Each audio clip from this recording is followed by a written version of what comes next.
નમસ્કાર વિદ્યાર્થી મિત્રો, આજની આપણી મહત્ત્વની થિયરી છે બોહરના પરમાણુ મોડેલની મદદથી હાઇડ્રોજન પરમાણુમાં nમી કક્ષામાં પરિભ્રમણ કરતા ઇલેક્ટ્રોનની કક્ષીય ઝડપનું સૂત્ર તારવવાનું છે. પણ એ પહેલાં ગઈકાલની જે ઇમ્પોર્ટન્ટ થિયરી હતી કે હાઇડ્રોજન પરમાણુની nમી કક્ષામાં પરિભ્રમણ કરતા ઇલેક્ટ્રોનની કક્ષીય ત્રિજ્યાનું સૂત્ર તારવો, એની એકવાર શોર્ટકટ અને એનું સૂત્ર એકવાર રિવિઝન કરી લઈએ કે જેથી હવે પછીની થિયરીમાં એનો ઉપયોગ થાય ત્યારે ઉપયોગ કરી શકીએ. તો પહેલાં એકવાર રિવિઝન કરીએ, ત્યારબાદ આ થિયરી જોઈએ. તો રિવિઝનમાં અહીંયા લખું છું દોસ્તો કે હાઇડ્રોજન પરમાણુમાં nમી કક્ષામાં પરિભ્રમણ કરતા ઇલેક્ટ્રોનની કક્ષીય ત્રિજ્યાનું સૂત્ર R લખું છું, પણ nમી કક્ષા માટે અહીંયા n મૂકું છું. ન મૂકો તો પણ ચાલે દોસ્તો. અને એનું સૂત્ર છે n² h² ε0 છેદમાં પાઈ z² m. અને આના પરથી ખાસ ઇમ્પ્લાઇઝ R ચલે છે એમાં કક્ષાનો ક્રમ બદલાય છે અને તત્વનો પરમાણુ ક્રમાંક પણ બદલાઈ શકે. તો R ચલે છે n² છેદમાં z, આ વ્યાપક સૂત્ર. પરંતુ હાઇડ્રોજન પરમાણુની જ્યારે વાત કરતા હોય ત્યારે z બરાબર શું આવશે? 1. z બરાબર 1 આ હાઇડ્રોજન પરમાણુ માટે. તો હાઇડ્રોજન પરમાણુ માટે nમી કક્ષામાં પરિભ્રમણ કરતા ઇલેક્ટ્રોનની કક્ષીય ત્રિજ્યાનું સૂત્ર n² h² ε0 છેદમાં પાઈ e² m. તો અહીંયા ઇમ્પ્લાઇઝ Rn ચલે છે n² કે કક્ષીય ત્રિજ્યા n² પ્રમાણે વધે છે, એટલે કે કક્ષાનો ક્રમનો વર્ગ પ્રમાણે કક્ષીય ત્રિજ્યા વધે છે. હવે જો હાઇડ્રોજન પરમાણુની પ્રથમ કક્ષા માટે વાત કરીએ, પ્રથમ કક્ષા માટે કે પ્રથમ કક્ષાની ત્રિજ્યા, તો પ્રથમ કક્ષાની આ ત્રિજ્યા છે એ ત્રિજ્યાને આપણે R1 લઈએ, A0 વડે દર્શાવીએ, એના બોહરની ત્રિજ્યા કહેવામાં આવે છે. બોહરની ત્રિજ્યા દોસ્તો, હાઇડ્રોજન પરમાણુની પ્રથમ કક્ષાની ત્રિજ્યાને બોહરની ત્રિજ્યા કહેવામાં આવે. તો અહીંયા લખું છું A0 પ્રથમ કક્ષાની ત્રિજ્યા, એમાં n બરાબર 1 મૂકો, 1નો વર્ગ 1 એટલે સૂત્ર આવશે h² ε0 છેદમાં પાઈ e² m. અને અહીંયા બધા જ અચળાંકની કિંમત મૂકો તો જવાબ આવશે દોસ્તો 5.29 × 10⁻11 મીટર. આ ખાસ યાદ રાખવાનું. અને એંગસ્ટ્રોમમાં કન્વર્ટ કરીએ એટલે 0.53 લગભગ, કાલ મેં વાત કરી હતી 0.53 એંગસ્ટ્રોમ આવશે. તો પછી આપણી શોર્ટકટ તૈયાર થઈ જાય દોસ્તો.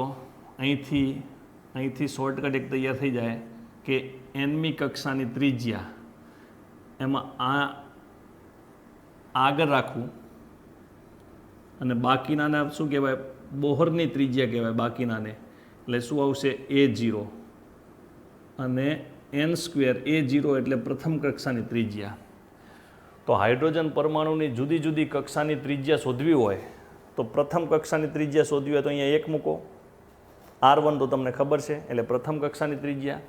બીજી કક્ષાની ત્રિજ્યા શોધવી હોય તો અહીં 2 મૂકો, 2નો વર્ગ 4, પછી R1 તો ખબર છે. આમ હાઇડ્રોજન પરમાણુની nમી કક્ષાની ત્રિજ્યા n² પદ પ્રમાણે વધે છે, યાદ રાખજો. તો આ શોર્ટકટ ખાસ યાદ રાખવાની છે આપણે, આટલા મુદ્દા. હવે આ બાજુ આવી જઈએ. બોહરના પરમાણુ મોડલની, બોહરનું પરમાણુ મોડલ હું દોર દઉં પહેલાં. દરેક થિયરીમાં જો બોહરનું પરમાણુ મોડલની વાત કરી હોય તો બોહરનું પરમાણુ મોડલ દોર દેવાનું. તો બોહરનું પરમાણુ મોડલ હાઇડ્રોજન માટે તો આ પ્રથમ કક્ષા અને આ ન્યુક્લિયસ, આ પ્લસ. પ્રથમ કક્ષામાં આ ઇલેક્ટ્રોન પરિભ્રમણ કરે છે જેનું દળ છે m અને એના પરનો વીજભારનું મૂલ્ય Q1 = E.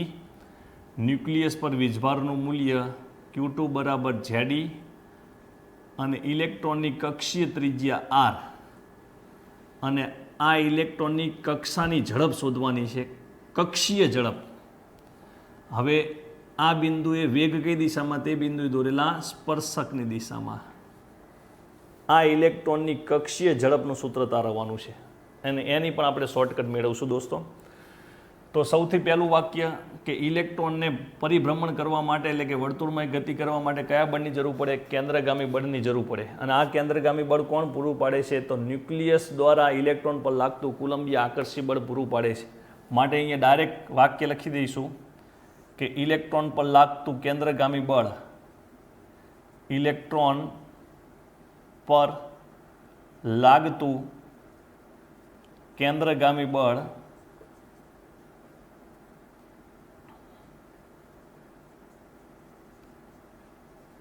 બરાબર કુલંબીય આકર્ષી બળ.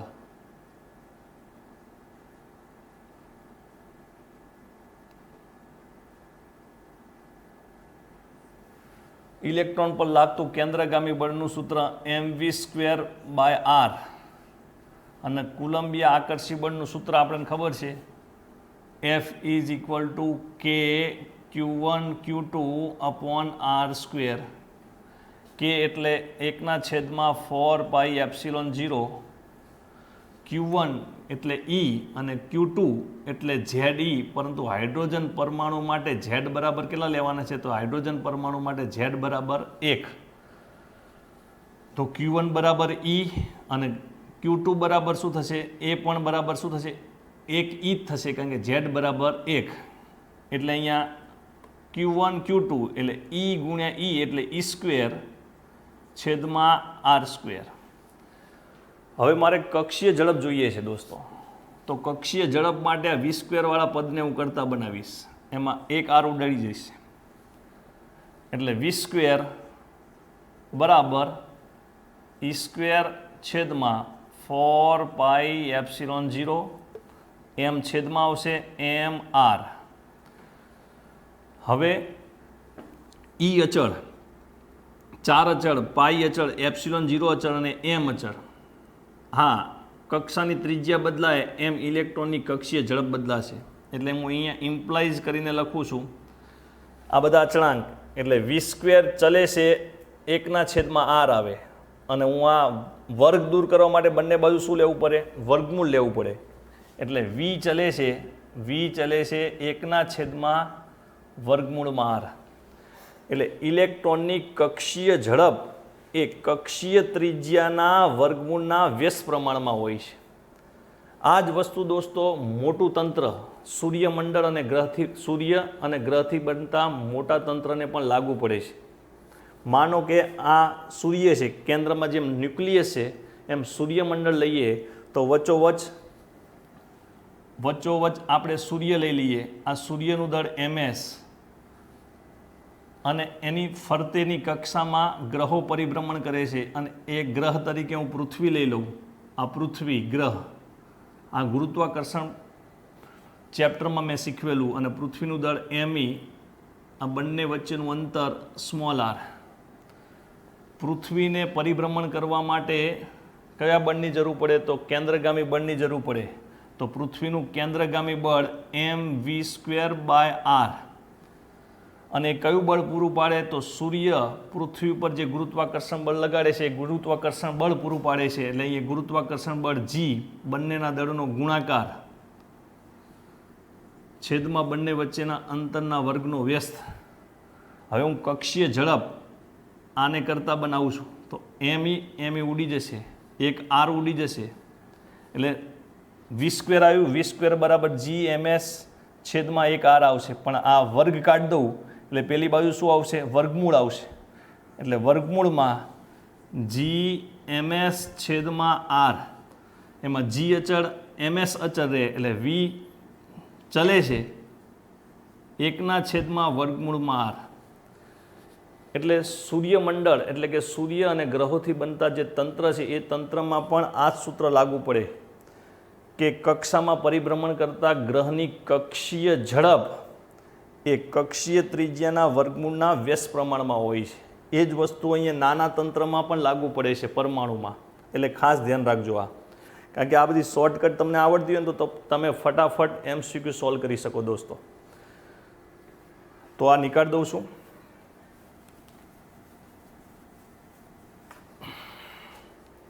હવે દોસ્તો હું જાણું છું કે કક્ષીય ઝડપનું સૂત્ર મારે મેળવવું હોય તો અહીંથી મળી જાય, પરંતુ તમે જોઈ શકો છો આ કક્ષીય ઝડપના સૂત્રમાં ક્યાંય કક્ષાનો ક્રમ નથી આવતો. આપણે કક્ષાનો ક્રમ બદલાય એમ કક્ષીય ત્રિજ્યા બદલાવી જોઈએ, કક્ષીય ઝડપ બદલાવી જોઈએ, કક્ષામાં રહેલા ઇલેક્ટ્રોનની ઉર્જા બદલાવી જોઈએ, પણ આ સૂત્રમાં ક્યાંય કક્ષાનો ક્રમ આવતો નથી. મારે એવું સૂત્ર જોઈએ છે કે જેમાં કક્ષાનો ક્રમ આવતો હોય એવું સૂત્ર જોઈએ. એટલે હજુ આગળ જઈશું આપણે. તો આમાંથી હું આરને કરતાં બનાવીશ મેળવવા માટે, પણ તમારે આ સંબંધ ખાસ યાદ રાખવાનો છે. આ સંબંધ તમને કામ લાગશે. હવે હું આરને કરતાં બનાવું આર બરાબર ઈ સ્ક્વેર છેદમાં 4πε0 mv². સમીકરણ નંબર 1. મારે કક્ષીય ઝડપનું એવું સૂત્ર જોઈએ છે કે જેમાં કક્ષાનો ક્રમ આવતો હોય. ચલો, આ સમીકરણ નંબર 1. પછી બોહરની સ્વીકૃતિ 2. બોહરની સ્વીકૃતિ 2 એ છે કે ઇલેક્ટ્રોનનું કક્ષીય કોણીય વેગમાન એ h/2π ના પૂર્ણ ગુણાંકમાં હોય છે. અને આ કોણીય વેગમાનનું સૂત્ર mvr આપણને ખબર છે. હવે આમાંથી ફરીથી હું આરને કરતાં બનાવું છું, તો માટે આર બરાબર nh છેદમાં 2π mv અહીં આવી જશે mv. આને કહેશું સમીકરણ નંબર 2. આ એકકક્ષીય ત્રિજ્યા, આ એકકક્ષીય ત્રિજ્યા. સમીકરણ 1 અને 2 ને સરખાવતા તો આ બાજુ આવી જઈએ. 1 અને 2 ને સરખાવતા એટલે ઈ સ્ક્વેર છેદમાં 4πε0 mv² બરાબર nh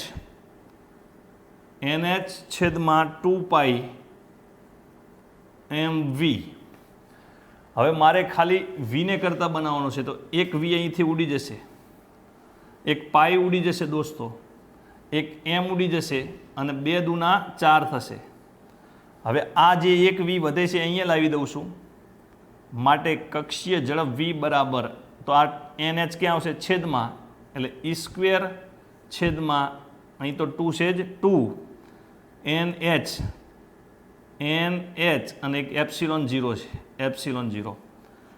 આ એનને હું થોડું પાછળની સાઈડ લઈ જાઉં છું, એટલે આ રીતે બને 2h ε0 ગુણ્યા 1/n. આ કક્ષીય ઝડપનું સૂત્ર ખાસ યાદ રાખવાનું છે દોસ્તો, યાદ રાખવાનું છે તમારે. સમીકરણ નંબર 3.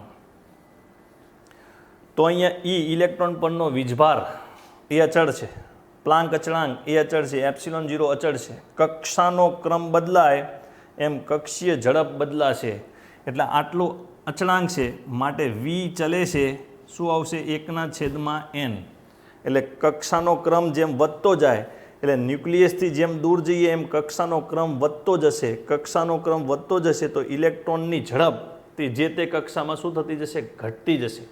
કારણ શું કે જેમ જેમ ન્યુક્લિયસથી દૂર જાય એમ કુલંબીય આકર્ષી બળ ઘટતું જશે. માટે પણ જેમ જેમ તમે ન્યુક્લિયસ તરફ આવતા જાઓ તો કક્ષાનો ક્રમ ઘટે તો જે તે કક્ષામાં ઇલેક્ટ્રોનની ઝડપ વધશે. કારણ શું, જેમ નજીક આવે એમ કુલંબીય આકર્ષી બળ વધે છે.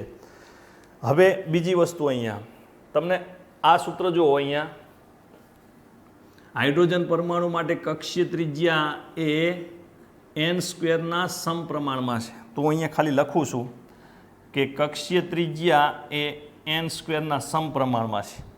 તો માટે મારે આમ પણ લખી શકાય, આ વર્ગ દૂર કરવા માટે બંને બાજુ શું કરવું પડે, વર્ગમૂળ. એટલે n ચલે છે વર્ગમૂળમાં r પણ લખી શકાય. હવે અહીં જુઓ તમે, n ચલે છે વર્ગમૂળમાં r, તો અહીંયા શું મૂકી શકાય, n ની જગ્યાએ વર્ગમૂળમાં r, બાકીના અચળાંક આમાં આવી જશે. એટલે મારે અહીંયા લખવું હોય તો n ચલે છે શું લખી શકાય, વર્ગમૂળમાં r. તો આપણું આ સૂત્ર તૈયાર થઈ જાય. વી ચલે છે 1/√r, કારણ કે n ચલે છે શું છે, વર્ગમૂળમાં r. તો n ની જગ્યાએ શું મૂકી શકું, વર્ગમૂળમાં r. તો વી ચલે છે 1/√r. આ ખાલી ક્રોસ વેરિફિકેશન કરવા માટે દોસ્તો. તો આવા ટૂંકા પ્રશ્નો MCQમાં પૂછાતા હોય છે. માટે જ્યારે તમે આ થિયરી પાકી કરો ને ત્યારે એક એક શબ્દ તમારે પાકો કરવાનો. તો આ સંબંધ ખાસ આ પણ યાદ રાખવાનો છે દોસ્તો. તો સમીકરણ 3A હાઇડ્રોજન પરમાણુની nમી કક્ષામાં રહેલા ઇલેક્ટ્રોનની કક્ષીય ઝડપ શોધવાનું સૂત્ર છે અને આ ખાસ પાકું રાખવાનું છે. હવે આપણે એક શોર્ટકટ તૈયાર કરીએ દોસ્તો. શોર્ટકટનું નામ આપશું નોંધ. શોર્ટકટ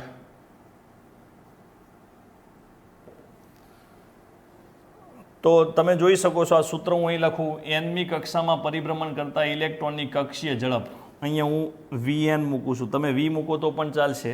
આ n નો મતલબ nમી કક્ષામાં પરિભ્રમણ કરતા ઇલેક્ટ્રોનની કક્ષીય ઝડપ. તો એનું સૂત્ર છે E² 2H0 ગુણ્યા 1/n. હવે તમે પહેલી કક્ષામાં એટલે કે n બરાબર 1 પહેલી કક્ષામાં રહેલા ઇલેક્ટ્રોનની કક્ષીય ઝડપ શોધવી હોય હાઇડ્રોજન પરમાણુ માટે તો તમારે અહીંયા મૂકવાના n બરાબર 1, પછી E ની કિંમત મૂકીશું, H ની કિંમત મૂકીશું, ε0 ની કિંમત મૂકીશું. એટલે પહેલી કક્ષામાં રહેલા ઇલેક્ટ્રોન કયા પરમાણુમાં? તો હાઇડ્રોજન પરમાણુની વાત થઈ રહી છે દોસ્તો. તો હાઇડ્રોજન પરમાણુની પ્રથમ કક્ષામાં રહેલા ઇલેક્ટ્રોનની ઝડપ મળશે 2.2 ગુણ્યા 10⁶ મીટર પ્રતિ સેકન્ડ. આ મૂલ્ય અગાઉથી પાકું રાખવાનું. જેમ કે હાઇડ્રોજન પરમાણુની પ્રથમ કક્ષાની ત્રિજ્યાનું મૂલ્ય કેટલું છે? તો 5.29 ગુણ્યા 10⁻11 મીટર. આ યાદ રાખવાનું. યાદ રાખવાથી તમે ઘણી બધી શોર્ટકટો બનાવી શકશો. તો હાઇડ્રોજન પરમાણુની પ્રથમ કક્ષામાં રહેલા ઇલેક્ટ્રોનની ઝડપ ખાસ યાદ રાખવાની. અને આ ઝડપનું મૂલ્ય કેટલું છે? તો શૂન્ય અવકાશમાં પ્રકાશની ઝડપ કેટલી? તો 3 ગુણ્યા 10⁸ મીટર પ્રતિ સેકન્ડના 137માં ભાગ જેટલી છે લગભગ. તમે આનું સાદુરૂપ આપશો ને એટલે જવાબ આ મળી જશે લગભગ. તો તમને આવો પણ ટૂંકો પ્રશ્ન પૂછાય કે હાઇડ્રોજન પરમાણુમાં પ્રથમ કક્ષામાં રહેલા ઇલેક્ટ્રોનની ઝડપ કેટલી છે? તો શૂન્ય અવકાશમાં જે પ્રકાશની ઝડપ છે એના 137માં ભાગની છે લગભગ. તો એ પણ ખાસ યાદ રાખવાનું. હવે આગળ જઈએ તો હવે એક વ્યાપક સૂત્ર અહીંયા તૈયાર કરું છું દોસ્તો કે Vn અને આટલું મૂલ્ય એટલે હાઇડ્રોજન પરમાણુની પ્રથમ કક્ષામાં ઇલેક્ટ્રોનની કક્ષીય ઝડપ V1 અને છેદમાં શું આવશે? n આવશે. આ એક વ્યાપક સૂત્ર તૈયાર થઈ ગયું. હવે તમારે હાઇડ્રોજન પરમાણુની પ્રથમ કક્ષામાં ઇલેક્ટ્રોનની કક્ષીય ઝડપ શોધવી હોય તો અહીંયા 1 મૂકવાનો. બાકી V1 ની કિંમત તો ખબર જ છે. ચલો બીજી કક્ષામાં રહેલા ઇલેક્ટ્રોન, માનો કે બીજી કક્ષામાં હોય તો ઇલેક્ટ્રોનની કક્ષીય ઝડપ શોધવા માટે તો અહીંયા કેટલા મૂકવાના? 2. બાકી આ સૂત્રો તો ખબર જ છે. ત્રીજી કક્ષામાં ઇલેક્ટ્રોન હોય તો એની ઝડપ કેટલી હોય? તો અહીંયા મૂકવાના 3. એટલે ફટાફટ આપણને સોલ્યુશન મળે. પરંતુ આ V1 પ્રથમ કક્ષામાં ઇલેક્ટ્રોનની કક્ષીય ઝડપનું મૂલ્ય આપણને યાદ હોય તો આ શોર્ટકટનો ઉપયોગ કરી શકીએ. બીજી વસ્તુ દોસ્તો, વ્યાપક સૂત્ર તૈયાર કરવું હોય હાઇડ્રોજન સિવાય તો તમે અહીંયા જેમ મેં અહીંયા Z બરાબર 1 મૂકી દીધો છે અગાઉથી, અહીંયા જો તમે Z મૂકતા જાઓ, ઠેઠ સુધી Z મૂકતા જાઓ અને સાદરૂપ આપો ને તો દોસ્તો વ્યાપક સૂત્ર આવું તૈયાર થાય. અહીંયા લખું છું આ બાજુમાં વ્યાપક સૂત્ર આવું તૈયાર થશે. વ્યાપક સૂત્ર Vn E²/2H0 Z/n આવું સૂત્ર તૈયાર થાય. પણ હાઇડ્રોજન પરમાણુ માટે Z બરાબર શું મૂકી દઈએ છીએ? 1 મૂકી દઈએ છીએ. અને ચલે છે કરવું હોય તો આટલો અચળાંક છે એટલે ચલે છે Z/n. હવે મારે હિલિયમની વાત કરવી હોય, ઘણીવાર જીની પરીક્ષામાં હિલિયમને લઈને પ્રશ્ન પૂછતા હોય, તો હિલિયમની વાત કરવી હોય તો હિલિયમનો પરમાણુ ક્રમાંક કેટલો? તો હિલિયમનો પરમાણુ ક્રમાંક છે 2. તો એ 2 મૂકીને વાત કરવાની. લિથિયમની વાત કરીએ તો લિથિયમનો પરમાણુ ક્રમાંક કેટલો? 3. તો 3 મૂકીને વાત કરવાની. પણ અત્યારે હાલ આપણી NCERTની બુકમાં હાઇડ્રોજન પરમાણુને ધ્યાનમાં લઈને છે, તે માટે Z બરાબર કેટલા છે? 1. અને 1 લઈને બધા સમીકરણ તારવેલા છે. પણ આ વ્યાપક સૂત્ર પણ તમારે ખાસ યાદ રાખવાનું. આ NCERTની બુકમાં વ્યાપક સૂત્ર 1 પણ આપેલા નથી, પરંતુ NEET G માટે તમારે વ્યાપક સૂત્ર પણ યાદ રાખવાના. કારણ કે હાઇડ્રોજનની જગ્યાએ હિલિયમ અને લિથિયમની વાત કરે તો તમારે Z બરાબર કિંમત મૂકતા ફાવે. ઓકે દોસ્તો, હવે આવી જ એક બીજી મહત્ત્વની થિયરી છે મોસ્ટ IMP, એમાં પણ આપણે શોર્ટકટ બનાવશું અને એ શોર્ટકટ MCQ સોલ્વ કરવા માટે કામ આવે. અને એ થિયરીનું નામ છે બોહરના પરમાણુ મોડલની મદદથી nમી કક્ષામાં રહેલા ઇલેક્ટ્રોનની કુલ ઉર્જા શોધવાનું સૂત્ર. હું ત્યાં સુધી આ બધી વસ્તુ નીકાળી દઉં છું. તો દોસ્તો એકવાર નીકાળતા પહેલાં ખાલી ફટાફટ તમને ટ્રીક આપી દઉં કે આ થિયરી કેવી રીતે બનાવાય. જો અહીંયા ધ્યાન આપજો. સૌથી પહેલાં ઇલેક્ટ્રોન પર લાગતું કેન્દ્રગામી બળ બરાબર કુલંબી આકર્ષી બળ. ત્યારબાદ V² કરતાં બનાવવાનું. પછી આ ખાસ આ સંબંધ લખવાનો. પછી R કરતાં બનાવવાનો સમીકરણ 1. પછી બીજી વસ્તુ બોહરની સ્વીકૃતિ 2 L બરાબર mvr NH/2π R કરતાં બનાવવાનો. અને બંને આરને સરખાવી જે સમીકરણ આવે એ કક્ષીય ઝડપનું સૂત્ર થશે. સોરી, ઇલેક્ટ્રોનની કક્ષીય ઝડપનું સૂત્ર થશે. એકવાર આવી પોતાની રીતે સેટ કરી લેવાની થિયરી કેવી રીતે યાદ રાખવી એ.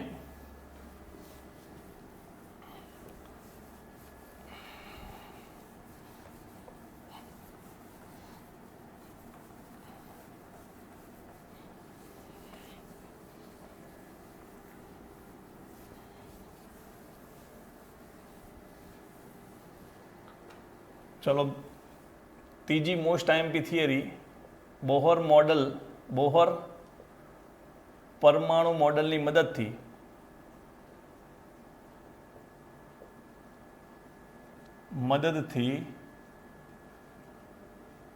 હાઇડ્રોજન પરમાણુમાં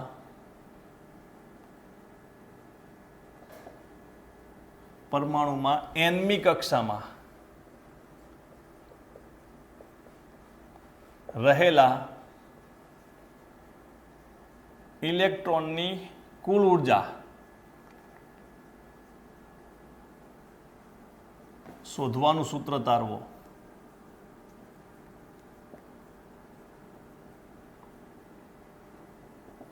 બીજી એક સ્પષ્ટતા કરી દઉં દોસ્તો.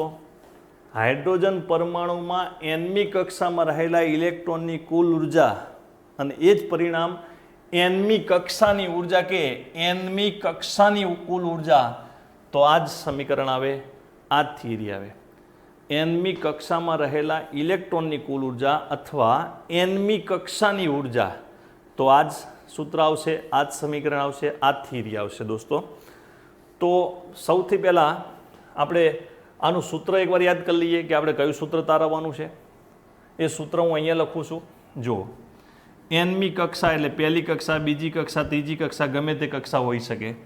તો એ nમી કક્ષામાં રહેલા ઇલેક્ટ્રોનની કુલ ઉર્જા અથવા nમી કક્ષાની કુલ ઉર્જા, તો આ ત્રિજ્યા પરથી યાદ રાખવું ખાસ. ત્રિજ્યામાં શું હોય? n²h² ε0 એ પદ અંશમાં આવે છે, જ્યારે અહીંયા એ પદ નીચે આવશે. આ ખાસ જોવાના. અને આગળ માઇનસ ચિહ્ન આવશે. માઇનસ ચિહ્ન કેમ આવશે એ પણ તમને કહું છું. પરંતુ આ પદ એ છેદમાં લઈ જઉં છું, n²h², પરંતુ અહીંયા ε0 છે તો અહીંયા આવશે ε0².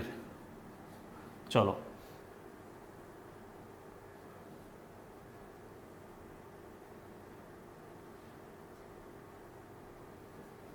અને અહીંયા 8 મૂકવાના વધારાના.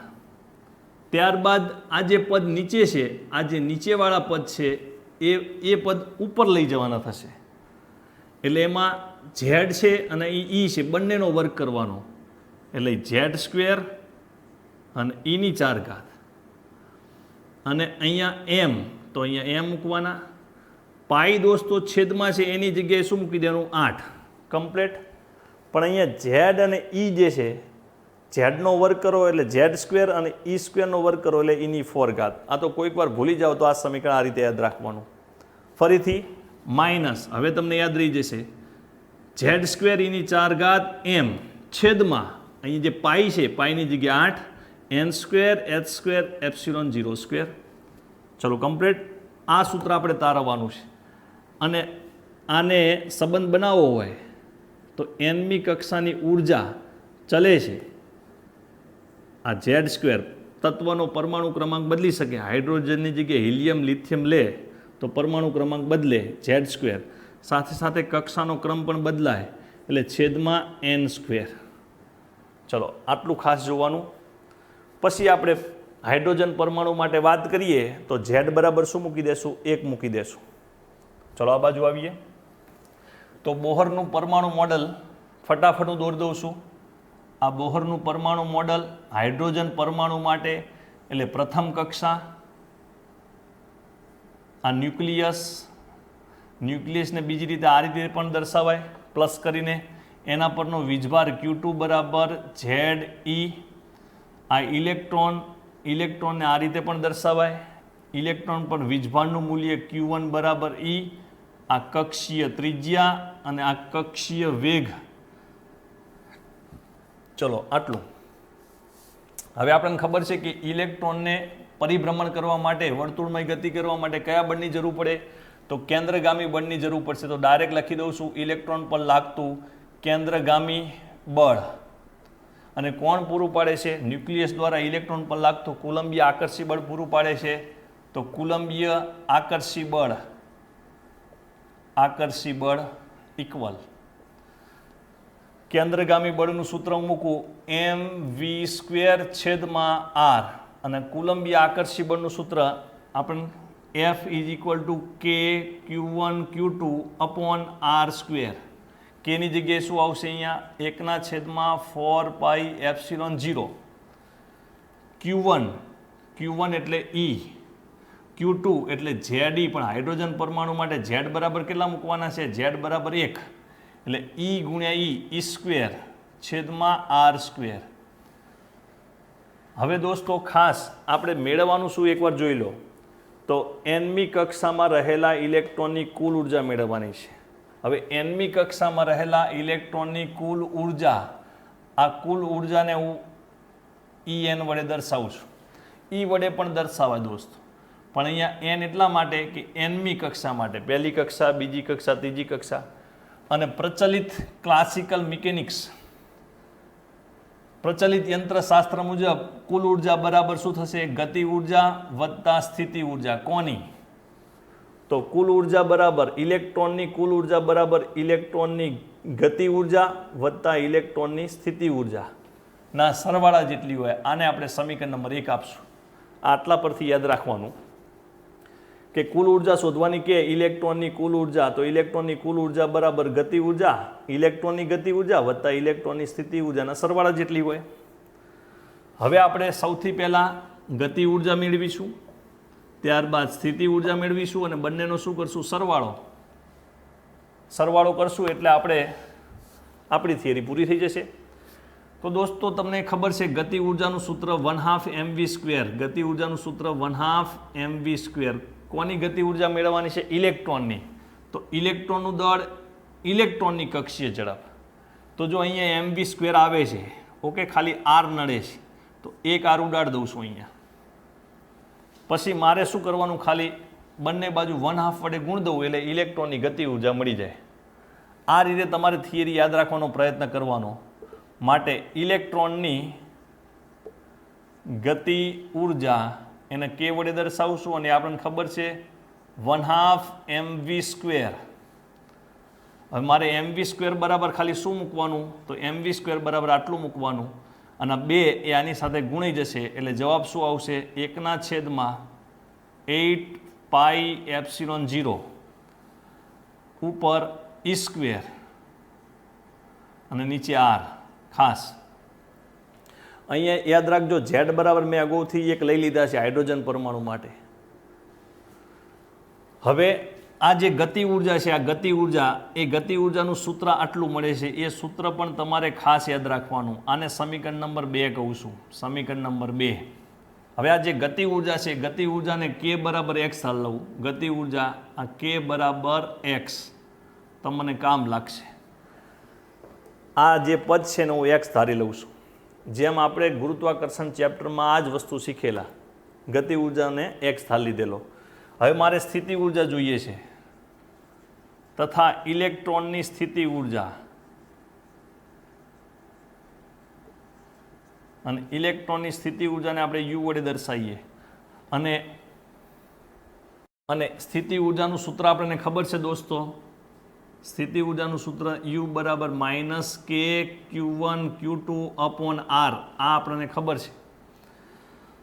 તો અહીંયા માઇનસ કેની જગ્યાએ કિંમત મૂકશું 1/4πε0 Q1 એટલે E અને Q2 is equal to ZE, પણ Z બરાબર 1 એટલે E ગુણ્યા E સ્ક્વેર થશે. તો આ E સ્ક્વેર છેદમાં R આ સ્થિતિ ઉર્જા થઈ. અને સ્થિતિ ઉર્જાનું જે સમીકરણ મળ્યું એને 3 નામ આપી દઈએ. અને આ સ્થિતિ ઉર્જાનું મૂલ્ય U બરાબર -2x દોસ્તો, એ પણ આપણને ખબર છે. તમારે આ એક્સની કિંમત કેટલી મેં ધારી, તો એક્સ બરાબર આટલા. એ એક્સ અહીંયા મૂકી દો ને, તમે અહીંયા મૂકી દો અને સાદરૂપ આપો ને એટલે તમને આ સૂત્ર કમ્પ્લીટ મળી જાય. એટલે યાદ રાખવાનું કે બરાબર એક્સ તો યુ બરાબર -2x. એટલે ગતિ ઉર્જા એક્સ, ગતિ ઉર્જા કરતાં સ્થિતિ ઉર્જા કેટલી? બમણી, પણ આગળ માઇનસ. આ પ્લસ અને માઇનસની નિશાની વિશે હું સમજૂતી આપીશ છેલ્લે. હવે આપણે કામ શું કરશું? ગતિ ઉર્જા મળી ગઈ, સ્થિતિ ઉર્જા મળી ગઈ, એટલે સમીકરણ 2 અને 3ની કિંમત સમીકરણ 1માં મૂકતા તો અહીં લખું છું, માટે સમીકરણ 1 ઇમ્પ્લાઇઝ nમી કક્ષામાં રહેલા ઇલેક્ટ્રોનની કુલ ઉર્જા ગતિ ઉર્જા કે વત્તા સ્થિતિ ઉર્જા. ચલો ગતિ ઉર્જા અહીંયા મૂકી દઉં છું, E²/8πε0R. સ્થિતિ ઉર્જા અહીંયા આગળ માઇનસ એટલે વત્તે ઓછા થશે, E²/4πε0R. હવે તમે આનો લસા લઈશો તો લસા લઈને જે જવાબ આવે, જવાબ કેટલો આવશે? આ ગતિ ઉર્જા જેટલો જ આવશે. એ લસા તમે જાતે લઈ લેજો. અને લસા ધારો કે લેતા ના આવડે ને તો એ જ બને, આ જ પદ બનશે. તો -E² છેદમાં આ ગતિ ઉર્જા જેટલું જ બને 8πε0R. જો સાવ સિમ્પલ છે, લસા કેટલો અહીંયા આવશે? 8πε0R. તો અહીં કેટલા વડે ગુણું કે 8 આવે? તો 2 વડે ગુણું. તો નીચે ઉપર નીચે 2 વડે ગુણવા પડશે. અહીં -2 છે અને અહીંયા +1 છે. -2માંથી 1 જાય એટલે -1 આવશે, એટલે એ જ આવી જશે. પણ તમારે યાદ રાખવાનું ખાસ કે કુલ ઉર્જા બરાબર શું થશે? ગતિ ઉર્જા વત્તા સ્થિતિ ઉર્જા. ગતિ ઉર્જા કેટલા છે? x. સ્થિતિ ઉર્જા કેટલા છે? -2x. એટલે જવાબ શું આવ્યો? -x. એટલે કુલ ઉર્જાનું સૂત્ર કેટલું આવે? ગતિ ઉર્જા જેટલું જ, પણ આગળ શું આવશે? ખાલી માઇનસ આવશે. એટલે સ્પીડમાં કામ થાય. ગતિ ઉર્જાનું જે પદ આવે એ જ કુલ ઉર્જાનું પદ આવે, આગળ માઇનસ આવશે. પરંતુ તમે જુઓ અહીંયા કુલ ઉર્જાનું સૂત્ર મળ્યું, પણ એ કુલ ઉર્જાના સૂત્રમાં ક્યાંય કક્ષાનો ક્રમ નથી દોસ્તો. કક્ષાનો ક્રમ બદલાય એમ કુલ ઉર્જા બદલાય. હા, પરમાણુની એક જ કક્ષા માટે, પરમાણુની એક જ કક્ષા હોય તો ગતિ ઉર્જા વત્તા સ્થિતિ ઉર્જાનો સરવાળો અચળ રહે. પણ કક્ષાનો ક્રમ બદલાય તો કુલ ઉર્જા પણ બદલાય છે.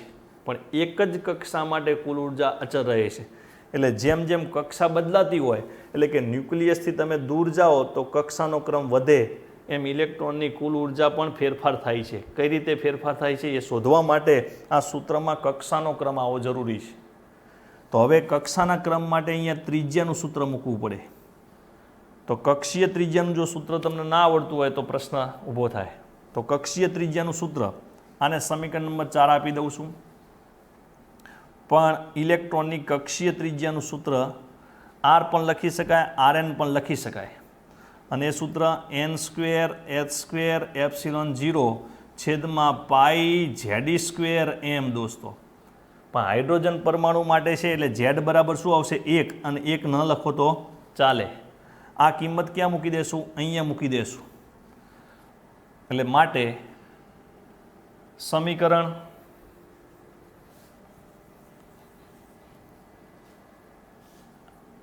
સમીકરણ 5ની કિંમત સમીકરણ 4માં મૂકતા અને આ કિંમત અહીંયા મૂકી દઈએ એટલે સમીકરણ 4 ઇમ્પ્લાઇઝ nમી કક્ષાની કુલ ઉર્જા તો -E² છેદમાં 8πε0 અને આરની કિંમત અહીં મૂકું છું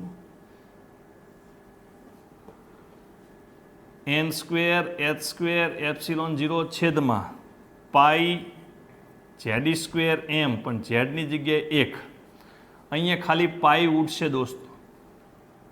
હવે આ ઈ ઉપર જશે એટલે E² એટલે E⁴ ઈની 4 ઘાત. બીજી વસ્તુ આ એમ ઉપર જશે એટલે અહીંયા એમ આગળ આવશે, એમ ઈની 4 ઘાત છેદમાં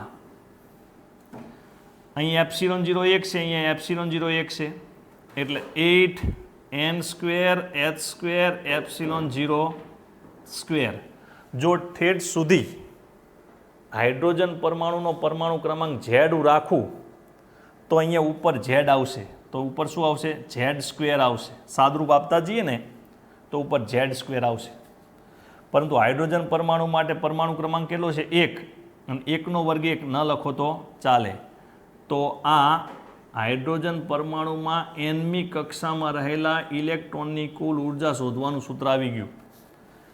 હવે જો કક્ષાનો ક્રમ જેમ બદલાય એમ કુલ ઉર્જા બદલાતી જાય. તો નીચે લખશું સમીકરણ 6a હાઇડ્રોજન પરમાણુની nમી કક્ષામાં રહેલા ઇલેક્ટ્રોનની કુલ ઉર્જા શોધવાનું સૂત્ર છે. અને આ માઇનસની નિશાની દર્શાવે છે કે ઇલેક્ટ્રોન ન્યુક્લિયસના બંધનમાં છે અને આ બંધનમાંથી મુક્ત કરવા માટે આપવી પડતી ઉર્જાને બંધન ઉર્જા કહેવાય, એ આયનીકરણ ઉર્જા કહેવાય. એ હવે પછીનો ટોપિક આવશે. પણ તો આ માઇનસ નિશાની શું દર્શાવે છે? કે ઇલેક્ટ્રોન ન્યુક્લિયસના બંધનમાં છે એવું દર્શાવે છે દોસ્તો.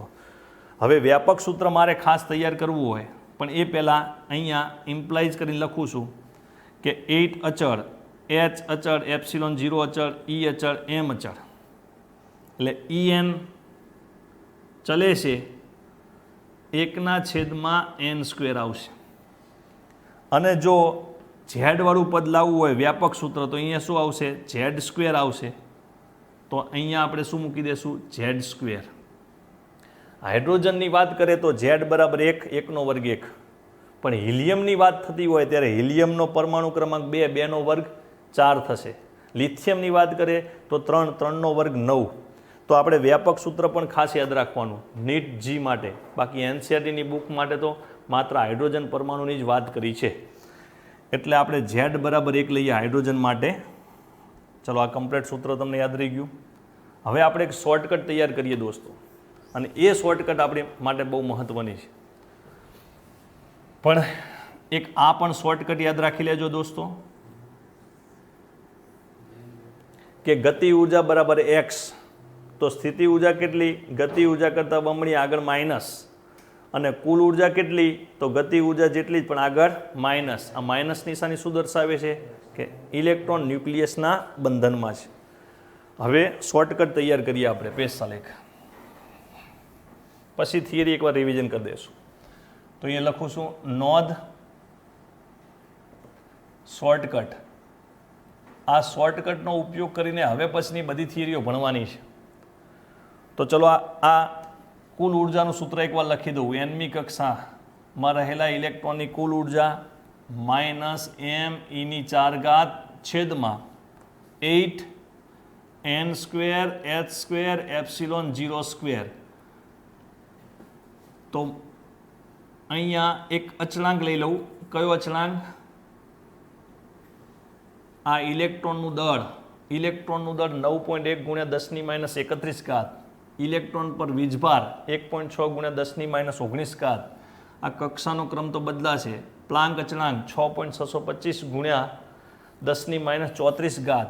એપ્સિલોન 0 8.85 × 10⁻12 ઘાત. આ બધી કિંમતો એ અચળ છે. તો માટે અહીંયા અચળાંક લખું છું, એક ખાસ યાદ રાખજો. અને એ અચળાંક પણ યાદ રાખવાનો છે. m e ની 4 ઘાત છેદમાં 8 h સ્ક્વેર એપ્સિલોન 0 સ્ક્વેર. આ અચળાંક ખાસ યાદ રાખવાનું. અને આ બધાની કિંમત મૂકું તો મને જવાબ મળશે 13.6 ઇલેક્ટ્રોન વોલ્ટ મળશે દોસ્તો. બધી કિંમત મૂકું તો જ્યાં 1 ઇલેક્ટ્રોન વોલ્ટનું મૂલ્ય કેટલું થાય એ પણ યાદ હોવું જોઈએ. જ્યાં 1 ઇલેક્ટ્રોન વોલ્ટનું જૂલમાં કન્વર્ટ કરો તો 1.6 × 10⁻19 ઘાત જૂલ. તો પછી આ જે અચળાંક છે એ અચળાંકમાં અહીંયા આના ઉપર હાથ મૂકું એટલે શું આવે? 1 ઇલેક્ટ્રોન વોલ્ટ. અને 1 ઇલેક્ટ્રોન વોલ્ટનું જૂલમાં કન્વર્ટ કરીએ એટલે આટલો જવાબ આવે. એ અહીંયા મૂકું 1.6 × 10⁻19 ઘાત.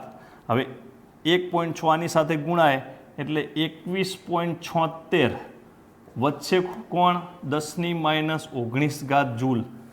એટલે દોસ્તો આ જે અચળાંક છે અચળાંકનું ઇલેક્ટ્રોન વોલ્ટમાં પણ મૂલ્ય યાદ હોવું જોઈએ અને જૂલમાં પણ યાદ હોવું જોઈએ.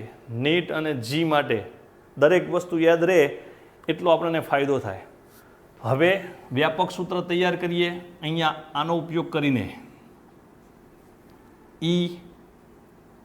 nમી કક્ષામાં રહેલા ઇલેક્ટ્રોનની કુલ ઉર્જા માઇનસ તો એમના એમ, આ n² અહીંયા છે એટલે 1/n², બાકી જે અચળાંક હતો એ અચળાંક આ છે અને એના બરાબર શું તો 13.6. યાદ રાખજો, -13.6 નહીં, માઇનસ તો ઓલરેડી મૂકી દીધી છે. n² 1/n² મૂકી દીધું છે, બાકી જે છે એનો જવાબ 13.6 ઇલેક્ટ્રોન વોલ્ટ.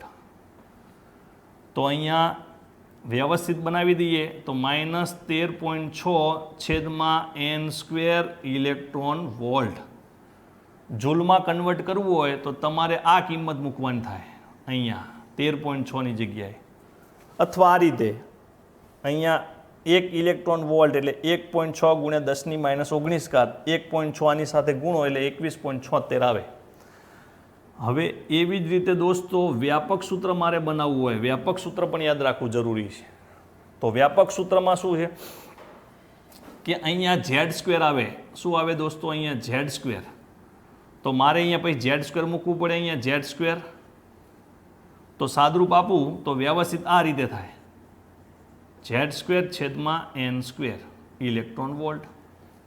હાઇડ્રોજનની વાત કરું તો z = 1, 1નો વર્ગ 1. પણ હિલિયમની વાત કરું તો z = 2, 2નો વર્ગ 4. લિથિયમની વાત કરું તો એનો પરમાણુ ક્રમાંક 3, 3નો વર્ગ 9. એ રીતે હાલવાનું છે. એટલે અહીંયા એ પણ લખી દઈએ ખાસ, એટલે યાદ રહી જશે. આ વ્યાપક સૂત્ર છે -13.6 × z²/n² ઇલેક્ટ્રોન વોલ્ટ. ઓકે, હવે આપણે ડાયરેક્ટ જ હાઇડ્રોજન પરમાણુ માટે છે એટલે 1નો વર્ગ 1 આ ના લખીએ તો ચાલે. હવે ખાસ જુઓ, હવે ફટાફટ મૂલ્યો તમને કહું.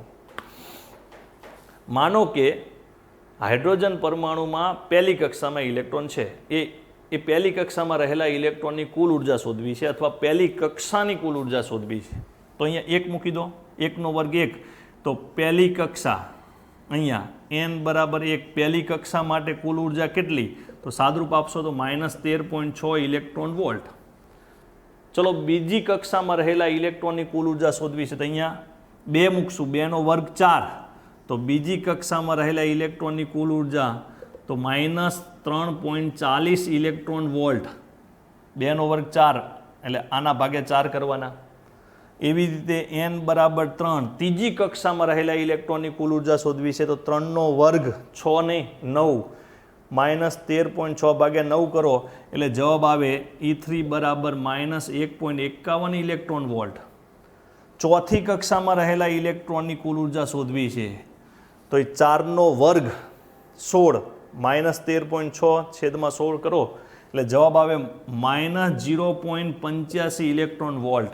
એવી પાંચમી કક્ષાની કુલ ઉર્જા શોધવી હોય અથવા પાંચમી કક્ષામાં રહેલા ઇલેક્ટ્રોનની કુલ ઉર્જા શોધવી હોય તો 5નો વર્ગ 25, 13.6 / 25 કરો એટલે -0.51 આવે. આ બધી મૂલ્ય યાદ રાખવાના છે તો જ તમે ફટાફટ કેલ્ક્યુલેશન કરી શકો, કારણ કે મુદ્દો છે શોર્ટકટનો. તો આ શોર્ટકટનો મુદ્દો પૂરો થાય છે આપણો. હવે એકવાર થિયરી જોઈ લઈએ આ બાજુ. તો થિયરીમાં પહેલાં તો એક રિક્વેસ્ટ કે જે થિયરીનું હેડિંગ હોય એ થિયરીમાં જે સૂત્ર સાબિત કરવાનું કીધું છે એ સૂત્ર પહેલાં અગાઉથી યાદ હોવું જોઈએ. કારણ શું? કારણ કે સ્ટેપ આપતા આપતા જઈએ ને એ સૂત્ર ના આવે તો યાદ હોય એ સૂત્ર ડાયરેક્ટ મૂકી દેવાનું કે જે માગેલ સૂત્ર છે. એટલે પહેલી સ્ટેપ એ કે સૂત્ર સાબિત કરવાનું કીધું છે એ સૂત્ર અગાઉથી યાદ હોવું જોઈએ. ત્યારબાદ બીજી વસ્તુ કે ઇલેક્ટ્રોનની કુલ ઉર્જા કીધી છે તો E = ગતિ ઉર્જા વત્તા સ્થિતિ ઉર્જા. હવે ગતિ ઉર્જા મેળવશું, સ્થિતિ ઉર્જા મેળવશું. ગતિ ઉર્જામાં સૂત્ર શું આવે? 1/2 mv², mv² આવે છે. એ પદ ક્યાં આવે? કેન્દ્રગામી બળમાં આવે. તો ઇલેક્ટ્રોન પર લાગતું કેન્દ્રગામી બળ બરાબર કુલંબી આકર્ષી બળ. એ મૂકીને mv² લાવવાનું, પછી ગતિ ઉર્જા, પછી સ્થિતિ ઉર્જા, બંનેની કિંમત આમાં મૂકવાની અને સરવાળો કરો એટલે પદ કોના જેવું આવે? ગતિ ઉર્જા જેવું જ આવે, પણ આગળ માઇનસ આવે. પછી અહીંયા ધ્યાન રાખવાનું કે કુલ ઉર્જામાં કક્ષાનો ક્રમ આવતો નથી, એ લાવો છે, માટે કક્ષીય ત્રિજ્યાનું સૂત્ર મૂકવાનું, સાદરૂપ આપવાનું, જે આવતું હોય એ આવે, પણ આપણું સૂત્ર આવી જવું જોઈએ. છેદ ઉડાડવાનો બહુ પ્રયત્ન કરવાનો નહીં. ચલો કમ્પ્લીટ. પછી લખી દેવાનું, આ સૂત્ર એ હાઇડ્રોજન પરમાણુમાં nમી કક્ષામાં રહેલા ઇલેક્ટ્રોનની કુલ ઉર્જા શોધવાનું સૂત્ર છે. અને આ શોર્ટકટ અલગથી પાકી કરવાની છે. દોસ્તો નેક્સ્ટ ટોપિક આપણે નેક્સ્ટ લેક્ચરમાં જોઈએ. અસ્તુ દોસ્તો.